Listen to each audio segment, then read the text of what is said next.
नमस्कार साथियों, बाल विकास एवं शिक्षण विधि आज भाग 2 पर चलते हैं। पिछले वीडियो में मैंने आपको भाग 1 के बारे में बताया था, तो आज भाग 2 पर आप लोग पूरे 30 प्रश्न को सुनिए, समझिए और इसको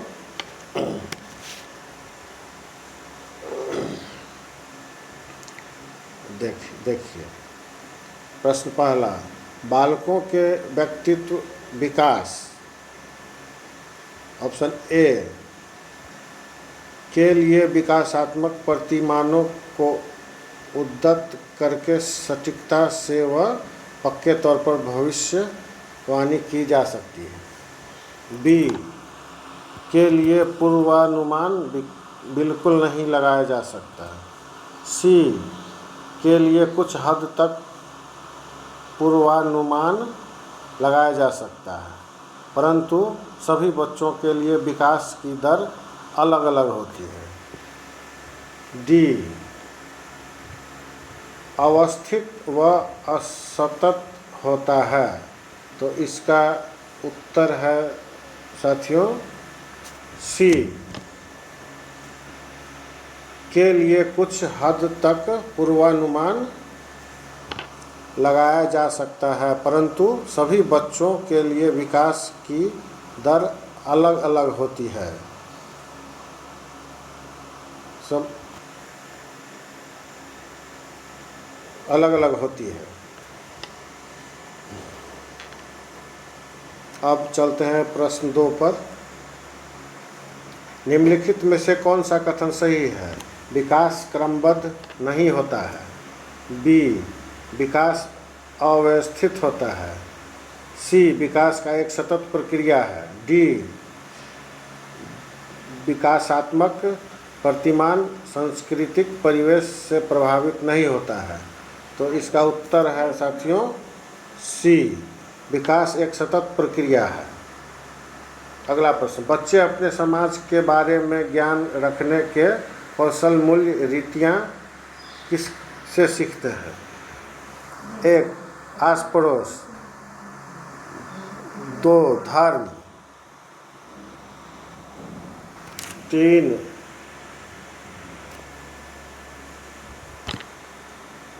स्कूल, 4 समकक्षीय समूह। ऑप्शन 1 और 3 ए में, ऑप्शन बी में 1 और 4, ऑप्शन सी में 1, 3 और 4, ऑप्शन डी में 1, 2, 3, 4। तो इसका उत्तर होगा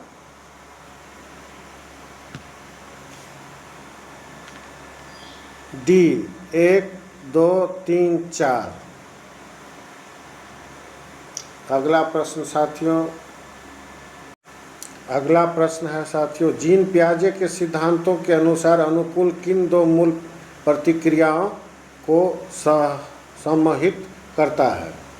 ए समायोजन व समावेशन, बी संतुलीकरण एवं संगठन, सी समायोजन एवं संतुलीकरण, डी समावेशन एवं संगठन। तो इसका उत्तर होगा साथियों ए समायोजन व समावेशन। अगला प्रश्न है, जीन पियाजे के संज्ञानात्मक विकास के किस स्तर पर बच्चे लंबाई व भार जैसे गुणात्मक आधारों पर वस्तुओं को व्यवस्थित कर पाते हैं, परंतु अमूर्त संरचनाओं की सक्रियात्मकता में कठिनाई महसूस करते हैं? ऑप्शन ए संवेदी चालक, बी पूर्व सक्रियात्मक, सी मूर्त सक्रियात्मक, डी अमूर्त सक्रियात्मक। तो इसका उत्तर है साथियों सी मूर्त सक्रियात्मक।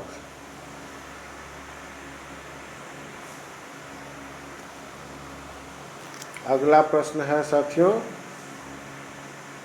लेव बायोगोत्स्की के सिद्धांत के अनुसार व्यक्तिगत वाक बच्चे को अपनी सोच विनियमित करने में मदद करता है। बी, बच्चे की सोच में रुकावट पैदा करता है। सी, बच्चे की आत्मकेंद्रियता दर्शाता है। डी, बच्चे को चुनौतीपूर्ण कार्य दिए जाने पर घटता जाता है। तो इसका उत्तर है साथियों ए, बच्चे को अपनी सोच विनियमित करने में मदद करता है। अगला प्रश्न है, लेव बायोगोत्स्की के अनुसार शिक्षक बच्चों के अधिगम में किस प्रकार मदद कर सकते हैं? ए, उपयुक्त इनाम दे करके। बी, सख्त सजा दे करके। सी, मदद की मात्रा व स्वरूप में बदलाव करके। डी, उन्हें ब्लैक बोर्ड के सारे उत्तर नकल करवाकर।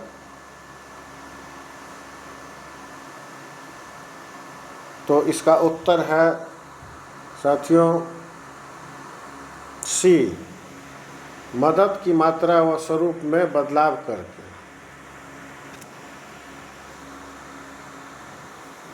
अगला प्रश्न है, खुशी अपनी दोस्त को कहती है कि हमें कक्षा के नियमों का पालन करना चाहिए वरना शिक्षक हमें बाहर खेलने की अनुमति नहीं देंगे। खुशी लॉरेंस कोहलबर्ग के नैतिक विकास के कारण चरण में है। ऑप्शन ए, आज्ञा पालन एवं दंड अभिविन्यास। बी, अच्छा लड़का अच्छी लड़की अभिविन्यास। सी, आधिकारिकता एवं सामाजिक क्रम व्यवस्था अभिविन्यास। डी, सार्वभौमिक नैतिक सिद्धांत अभिविन्यास। तो इसका उत्तर है साथियों ए, आज्ञा पालन एवं दंड अभिविन्यास।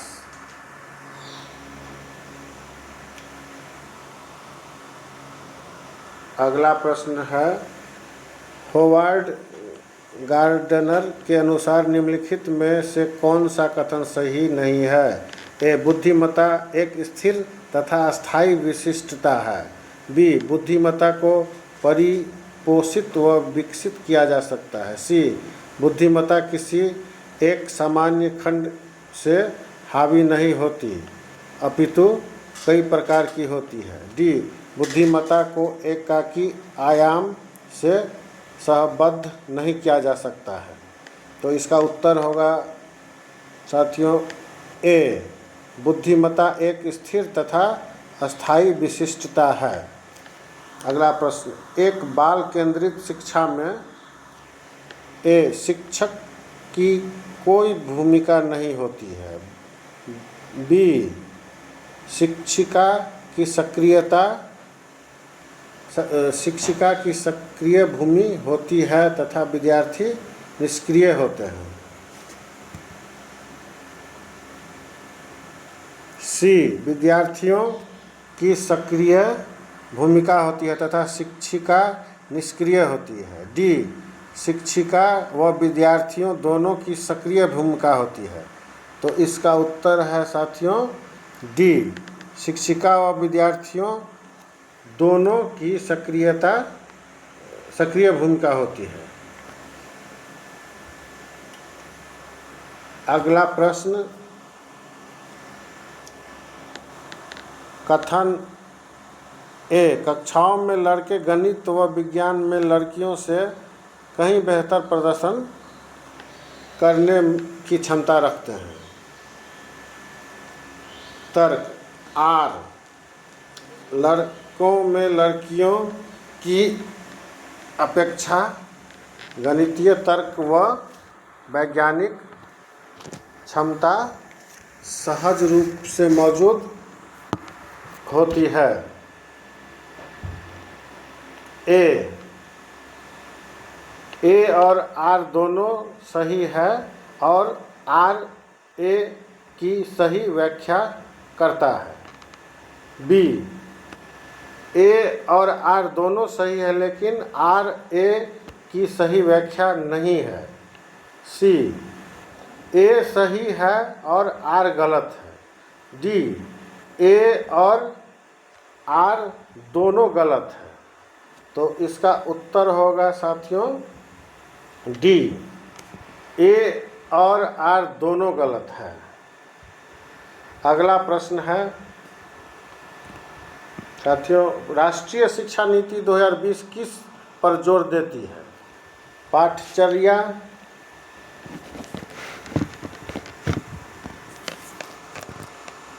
का लचीलापन, पाठचर्या का मानकीकरण, सी पाठ्यपुस्तकों का गौर संदर्भीकरण, डी पाठ्यपुस्तकों को रट कर याद करना।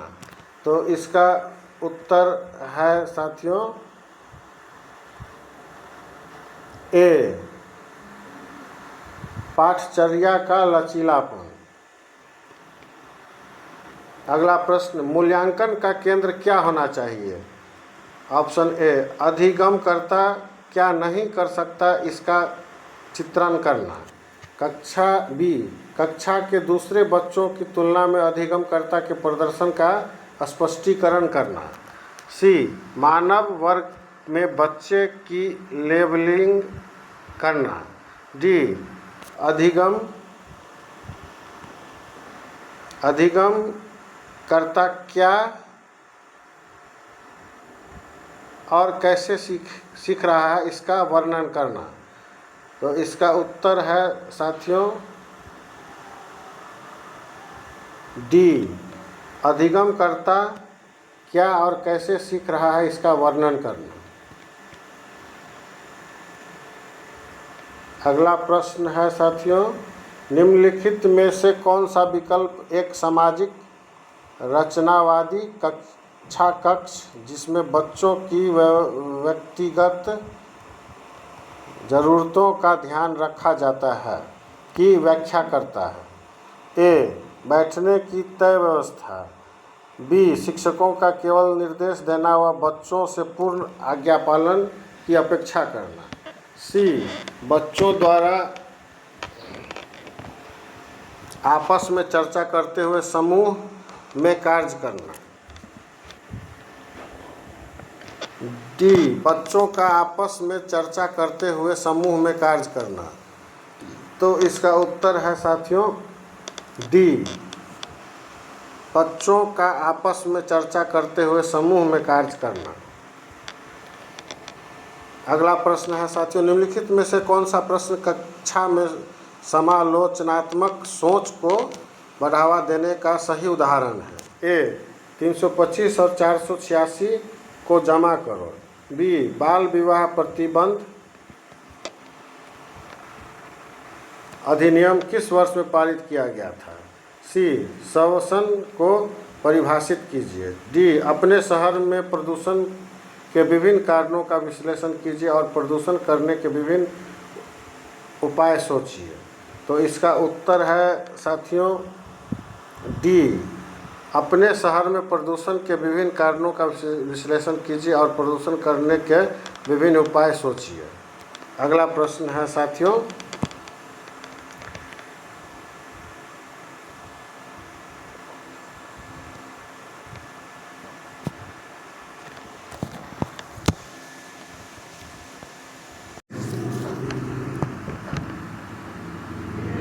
निम्न में से कौन सा विद्यालय में समावेशन की संस्कृति को दर्शाता है? ए, विद्यार्थियों की ज़रूरतों को पूरा करने के लिए विभेदी आकलन को बढ़ावा दिया जाता है। बी, विभिन्न और विविध परिप्रेक्ष्यों को हतोत्साहित किया जाता है। सी, विद्यालय में कुछ विद्यार्थी ही अभिवादित और समाहित महसूस करते हैं। डी, विद्यार्थियों को उनकी योग्यताओं के आधार पर स्थायी समूह में बांटा जाता है। तो इसका उत्तर है साथियों ए,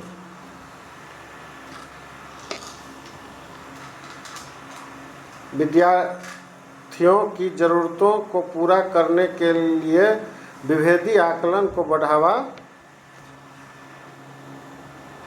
दिया जाता है।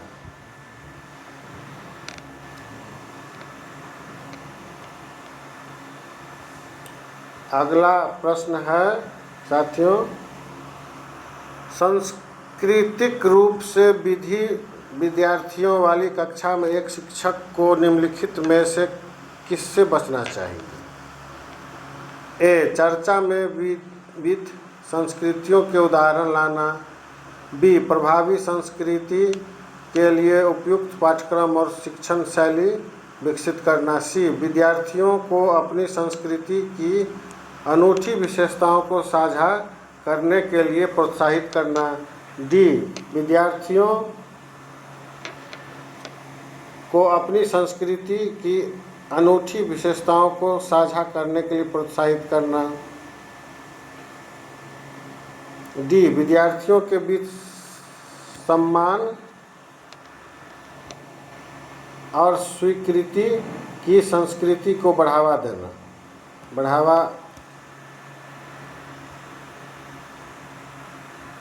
देना। तो इसका उत्तर है साथियों बी. प्रभावी संस्कृति के लिए उपयुक्त पाठ्यक्रम और शिक्षण शैली विकसित करना।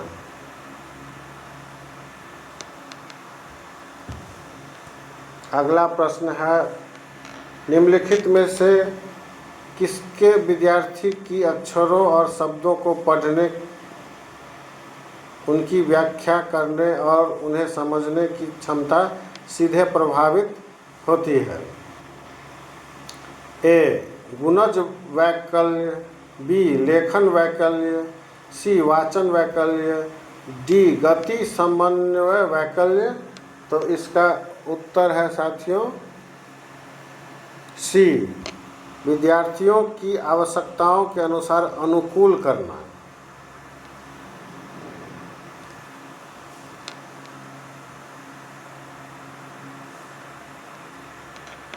अगला प्रश्न है साथियों, निम्नलिखित में से कौन सी सृजनात्मक विद्यार्थी को पहचान संबंधी विशेषता नहीं है? ए. उच्च क्रम समस्या समाधान। बी. अभिसारी सोच। सी. नवाचारी प्रयोग। डी. जिज्ञासा की प्रबल भावना। तो इसका उत्तर है साथियों बी. अभिसारी सोच।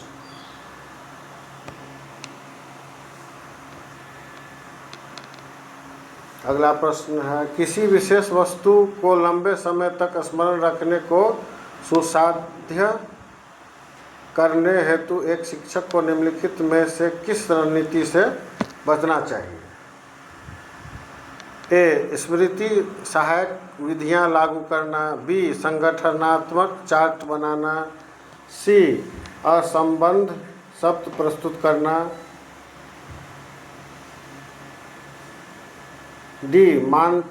मानसिक चित्र का उपयोग करना।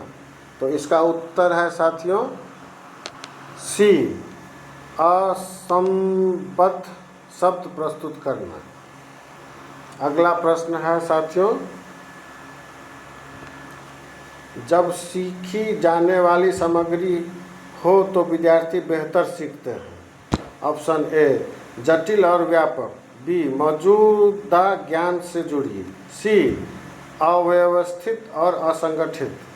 डी. उनके सामाजिक सांस्कृतिक संदर्भ से भिन्न। तो इसका उत्तर है साथियों बी. मौजूदा ज्ञान से जुड़ी।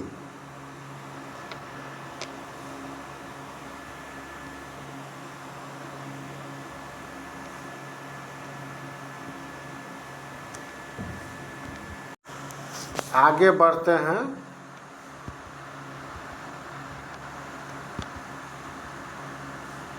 अगला प्रश्न है, निम्नलिखित में से कौन सा कारक शैक्षणिक उपलब्धियों में विद्यार्थियों की विफलता में योगदान देता है? ए. भावात्मक शिक्षा। बी. गैर प्रासंगिक पाठ्यक्रम।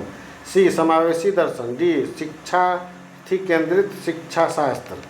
तो इसका उत्तर है साथियों बी गैर प्रासंगिक पाठ्यक्रम। अगला प्रश्न है साथियों राष्ट्रीय पाठ्यक्रम रूपरेखा 2005 के अनुसार ए बच्चे शिक्षक द्वारा दी गई सामग्री के निष्क्रिय प्राप्त करता है, बी बच्चों में अधिगम को विनियमित करने की क्षमता नहीं होती है, सी बच्चे रटने के माध्यम से सर्वश्रेष्ठ सीखते हैं, डी बच्चे ज्ञान के निर्माण में सक्रिय भूमिका निभाते हैं। तो इसका उत्तर है साथियों डी बच्चे ज्ञान के निर्माण में सक्रिय भूमिका निभाते हैं। अगला प्रश्न है साथियों एक संप्रत्यय को पढ़ाने के लिए एक शिक्षक को निम्नलिखित में से किसके प्रयोग से बचना चाहिए? ए उस संप्रत्यय से संबंधित उदाहरण, बी संप्रत्यय के लिए असतत उदाहरण, सी संप्रत्यय संबंधित गैर उदाहरण, डी उनकी सांस्कृतिक में प्रचलित अधरूप। तो इसका उत्तर है साथियों बी उस संप्रत्यय के लिए असतत उदाहरण। अगला प्रश्न है स्वयं के ज्ञाता होने का ज्ञान या जागरूकता क्या दर्शाता है? ए अधिसंज्ञान, बी भ्रांति, सी स्मृति सहायक विधि, डी अभिप्रेरणा। तो इसका उत्तर है साथियों ए अधिसंज्ञान। अगला प्रश्न है कठिनाई की पहचान, लक्ष्य निर्धारित, संभावित समाधान और परिणामों की खोज, तदनुसार कार्य करना और परिणामों का मूल्यांकन करना निम्न में से किसी प्रक्रिया में शामिल महत्वपूर्ण चरण है?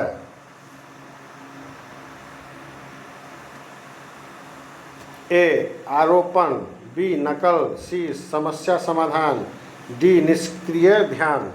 तो इसका उत्तर है साथियों सी समस्या समाधान। अगला प्रश्न है अभिकथन। ए शिक्षण अधिगम प्रक्रिया में भ्रांतियों की खोज और चर्चा करना। तर्क आर यह विद्यार्थियों को उन भ्रांतियों के बारे में सोचने का अवसर देता है और गहन जांच का नेतृत्व करने में सहायक होता है। ए और आर दोनों सही है और आर ए की सही व्याख्या करता है। ऑप्शन बी ए और आर दोनों सही है लेकिन आर ए की सही व्याख्या नहीं है। ऑप्शन सी ए सही है और आर गलत है। ऑप्शन डी ए और आर दोनों गलत है। तो इसका उत्तर है साथियों ए ऑप्शन ए और आर दोनों सही है और आर ए की सही व्याख्या करता है।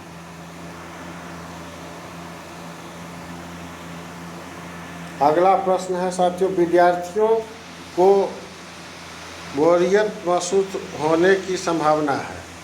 ऑप्शन ए गतिविधि को महत्व न दिए जाने पर, बी गतिविधि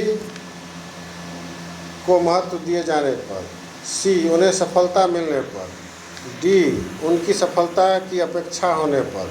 तो इसका उत्तर है साथियों ए गतिविधि को महत्व न दिए जाने पर।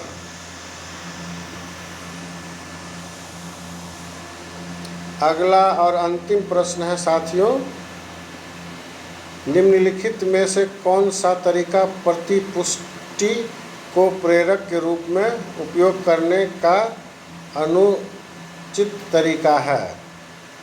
ऑप्शन ए विद्यार्थी की क्षमता पर केंद्रित प्रतिपुष्टि देना, बी गतिविधि गतिविधि की प्रक्रिया पर केंद्रित प्रतिपुष्टि देना। सी, विद्यार्थी के काम से संबंधित वर्णनात्मक शैली में प्रतिपुष्टि देना। डी, अन्य विद्यार्थियों के साथ तुलना किए बिना प्रतिपुष्टि देना। तो ये वीडियो यहीं पर समाप्त होता है साथियों, और इसको सुनने के बाद इस वीडियो को